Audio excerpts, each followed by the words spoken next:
বোরকা পরে কীর্তা সেজে বাজারে নির্বাহী ম্যাজিস্ট্রেট। পবিত্র মাহে রমজান উপলক্ষে নিত্য প্রয়োজনীয় পণ্যের দাম স্থিতিশীল রাখতে শিবচর উপজেলার বিভিন্ন বাজারে বিশেষ অভিযান পরিচালনা করেছে ভ্রাম্যমাণ আদালত। অভিযানে 7 জন ব্যবসায়ীকে মোট 12,000 টাকা অর্থদণ্ড প্রদান করা হয়েছে। শুক্রবার সকাল 10টা থেকে বেলা 12:30 পর্যন্ত পরিচালিত এই অভিযানে নেতৃত্ব দেন শিবচর উপজেলা সহকারী কমিশনার ও নির্বাহী ম্যাজিস্ট্রেট শাইখা সুলতানা।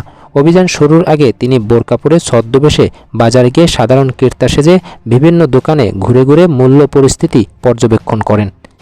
পৌরবাজারে মাছ, গোশত, মুদি ও ফলের দোকানসহ বিভিন্ন স্থানে ঘুরে তিনি অতিরিক্ত দামের পণ্য, ওজনে কম দেওয়া এবং খাসি ও ছাগলের গোশত একই দামে বিক্রির মতো অনিয়মের প্রমাণ পান। পরে প্রকাশ্যে অভিযান চালিয়ে ভোক্তা অধিকার সংরক্ষণ আইন 2009-এর 27, 28 ও 40 ধারায় 7টি দোকানকে মোট 12,000 টাকা জরিমানা করা হয়। নির্বাহী ম্যাজিস্ট্রেট শাইখা সুলতানা বলেন, আমি প্রথমে ছদ্মবেশে বাজারে মনিটরিং করি, পরে অভিযান পরিচালনা করি। রমজানে এক শ্রেণীর ব্যবসায়ী কৃত্রিম সংকট সৃষ্টি করে অতিরিক্ত মূল্য আদায়ের চেষ্টা করে।